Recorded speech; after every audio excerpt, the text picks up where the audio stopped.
Bees had been living in this washing machine in someone's backyard for nearly a year, and I was called to remove them. The homeowners upcycled this old washer and turned it into a compost bin, but then bees turned it into their home. The bees were using the opening in the back of the washer as the entrance to their hive. The homeowner actually lifted the lid of the washer a few days before and got stung, so they wanted the bees to have a new home. After giving the bees a bit of smoke at the entrance of the hive, I slowly lifted the lid and looked inside. What I found inside the washing machine was a beautiful hive and a gentle colony of bees. The bees had filled one side with comb, and you can see here they got creative and built comb in a few different directions. There was also a good amount of honey, which would all be saved for the bees. I got to work removing the comb, starting from the outside and working my way in. The first pieces of comb I grabbed were mostly filled with nectar, which I didn't want to leak out into the new hive, so I put them in a bucket. Everything that didn't go in the new hive went into this bucket, and everything in the bucket would be offered back to the bees. This piece was full of capped honey, so it went straight into a feeder in the new hive. After pulling a few more pieces of comb with mostly honey on them, I reached the brood nest. This is the part of the colony that I always want to save the most. So I started to carefully put the pieces of comb into frames which went into the new hive. The brood nest is where the queen lays eggs and where baby bees develop and are born. A healthy queen can lay up to 2,000 eggs per day, and each individual baby bee larvae will be checked on by nurse bees up to 1,300 times a day. That's why these pieces of comb are always covered with bees. Those are nurse bees, and I want them to stay with the brood nest and go directly in their new hive. I usually have to trim or cut these pieces of comb to fit my frames, and it's one of my least favorite things to do during a removal. But the goal is always to maximize the amount of resources that the bees take from their old hive to their new hive, and of course, to minimize bee loss. We give the bees these wooden frames in a beehive so that they can build comb on them, and so as a beekeeper we can move things around in a hive without disrupting the bees too much. And when it comes to these pieces of comb from removals, the bees will attach them to the wooden frames, then they'll fill in the gaps with fresh comb, and they'll chew through the rubber bands and drag them out of the hive when they're through with them. It's remarkable to see how quickly they can build or repair a hive, especially during this time of year when the colony's population is at its peak and when the queen is laying more eggs than ever. The bees are working extra hard this time of year while the flowers are blooming and while the weather is good. They're trying to collect as many resources as they can, and they're always working to expand their colony so that they can thrive. When I took a look inside the washer, I saw more capped brood with female baby bees waiting to emerge and start their lives as worker bees. You can see here the hive was full of them, which meant that the colony likely had a strong queen. I started to get really excited at this point because it looked like such a healthy colony, and I was so glad to be able to give them a new home so that they could continue to do the important work they do, and also so that I could study and observe them further. I just kept picking up piece after piece of great-looking comb, and some of the pieces were pretty gigantic, like this one. I used the lip of the washer as my workstation to trim down the comb and to fit it into my frames. Sometimes I lay my frame on top of the comb like I'm doing here to trim it to the perfect size. Bees have pretty hard exoskeletons, and they don't want to be crushed any more than I want to crush them, so they'll usually just move out of the way on their own. If I need them to move off the comb a little quicker, I could give them a little bit of smoke. I had my smoker going nearby, but since these bees were calm and I actually wanted most of the bees to stay on the comb or inside the washer, I didn't need to give the bees much smoke at this point. As you can see, some of the pieces of comb fit almost perfectly into 2 frames when I cut them in half. This made it easier on the bees, and it also made my work go a little quicker. By this time I was about halfway through removing the comb from the washing machine, but I still had to get the bees in the new hive and find the queen.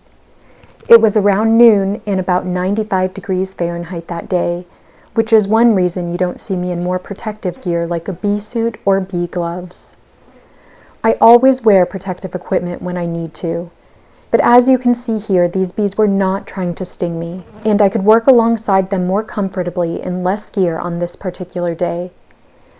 Since some pieces of comb had a lot of honey at the top, I would flip the comb upside down so that the weight was on the bottom, giving it more stability and making it easier for me to put it in the frame. However, I always try to respect what the bees have built, and so I put everything in the new hive in the same order and orientation as I found it, or as close as possible. I'm always trying to think like a bee and trying to figure out what the bees would do or how they would want something done. It's a privilege to be able to go into their hive like this, and it must be done with care. With that in mind, I flipped the frame right side up again, and I placed it in the new hive. I did the same thing with the second part of this comb. It fit nicely into the frame, and I turned it upside down to make it easier to secure with rubber bands. There's a lot of repetition to the bee removal process, but it's important not to rush it and to take your time. You figure out what works best for you and the bees and for the space that you're in, and you just do the best that you can for them. If you're doing a good job, sometimes they'll let you know, and if you're doing a bad job, they'll definitely let you know. Here's what the washing machine looked like when I was about halfway through. At this point, I still hadn't seen the queen, but I felt confident she was still in the washing machine, so I got back to work. There are a lot of different techniques and methods that people have to remove bees, and there's no set of step-by-step instructions to follow since every bee removal situation is totally unique, and in the end, it's really all up to the bees. I think that the right way to remove bees is the way that causes the least amount of harm and stress to the bees and to the people, pets, and property around them. It should be up to each individual beekeeper to choose how they do a bee removal so that the bees and everyone else feel safe. This work takes a lot of practice, patience, and skill, and it should be left to beekeeping professionals. As a full-time professional beekeeper, I think that I have the best job in the world. I like to think that I'm working alongside the bees and we're all trying to reach the same goal of the health and wellness of the colony, especially in these bee removal situations. Even though I'm going through their home piece by piece, and even though I'm cutting through this beautiful comb, I'm trying to do it all as carefully and intentionally as I possibly can. I recognize that the bees have worked hard for a long time to build their hive and have a healthy colony. And since these bees had been living in this washing machine for almost a year, and since this bee removal was during the peak of the season, they had a lot of valuable resources to remove and relocate. You can see that I already had one full box of comb at this point, and it would be time to add a second box to the new hive. Once I had this piece of comb in the frame, I put rubber bands around it and carefully put it in the new hive along with the rest. Each piece of comb I removed was covered with more bees, food, and brood than the last, but still no queen.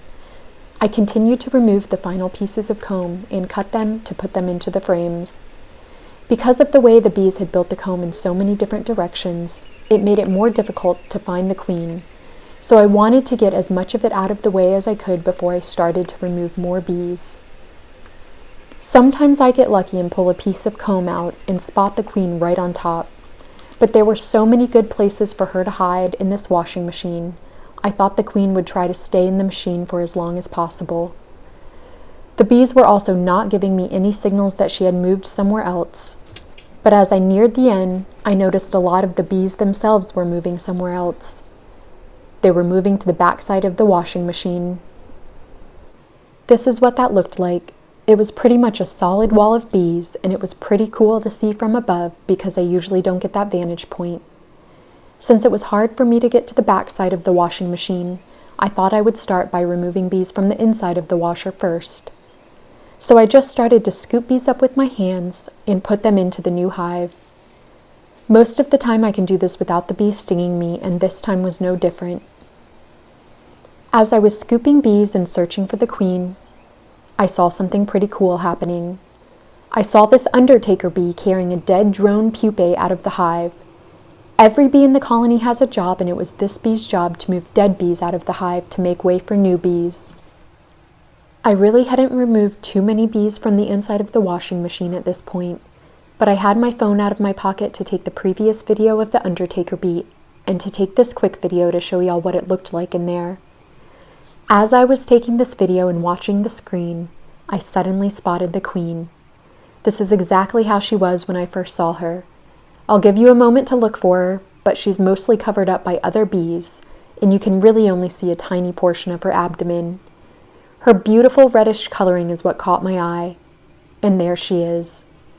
No matter how many removals I do, the feeling of finding the queen never gets old. It's always a relief to know she'll be safe for the rest of the removal and for the move, which is why I put her in this clip. The worker bees can still access her and care for her, but because she's the largest bee, she can't escape. I put the clip in the hive and in she goes. Then I took a piece of the cover of the hive and I made a little bee bridge for all the bees to crawl into their new hive. Since the queen was now in there, and most of the colony was still in or on the washing machine, they would be eager to join their queen, and I wanted to make it as easy on them as possible. I used what little smoke I had left in my smoker to herd them into the new hive. Bees react to smoke the same way as other creatures and they move away from it, so at this point I just waited for them to move into the new hive. I got the second part of the cover to the hive. But as you can see, the beehive is still completely open in a number of places so that the bees have easy access to the hive and to their queen, including the bee bridge that I made for them. I also helped the bees along a bit by scooping a few more handfuls of bees off the washer and into the hive. As a kid, I was always scooping up any bug I could find, and my first reaction whenever I saw an insect was to ask if I could pick it up. So in many ways, I really just feel like I'm living all of my childhood dreams by getting to do this every single day. For me, scooping bees just seems like one of the most humane methods of quickly getting bees out of one place and into another. This is what the inside of the washing machine looked like at that point. There were still a lot of bees and I still had some cleaning up to do. And this is what the outside looked like. As you can see, the smoke and having the queen in the new hive made all the bees want to move into the new hive. I made sure everything looked okay, and I actually left the hive for the rest of the afternoon so that I could give the bees plenty of time to move in. The idea was that all the forager bees that were out collecting food would come back and hopefully go to the new hive. I returned as close to sunset as I could, and I was so happy to see my plan had worked. I still needed enough daylight left to get the bees into my truck, drive us home, and get the bees situated in the apiary, so I got back to work and I strapped some bungee cords around the new hive.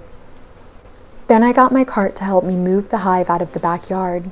Because I'm of pretty small stature and since I work alone, I use this cart all the time to help me haul hives. I placed one corner of the hive on my boot, then I grabbed under the hive and lifted it into the cart as carefully as I could. Lifting a hive always makes me hold my breath for a second until I get the bees safely where they need to be. As you can see, most of the bees were in the new hive, so I rolled the hive through the yard and to my truck. I lifted the hive into my truck, and it was time to take the bees home. I had about an hour drive home, and I was racing daylight, but as soon as I got home, I drove right to my apiary, and I carried the hive from the bed of my truck and placed it on this stand alongside all the other colonies in my bee yard. In a few days after the bees had started to claim the new hive as their home, I would release the queen from the queen clip. These bees can choose to move on if they want, but in my experience, the chance that they stick around their new hive increases if you leave the queen in the new hive for a few days, giving the colony plenty of time to get comfortable in their new home. It was a long day of helping bees under the hot summer sun, but I was really happy to be able to give such a strong colony of bees a better chance for survival than living where they were no longer wanted. They were welcome to stay in my apiary forever, and I would try to give them everything they needed to thrive. They were now in a safer place for them to continue to do the important work they do, and it was another great day of saving the bees.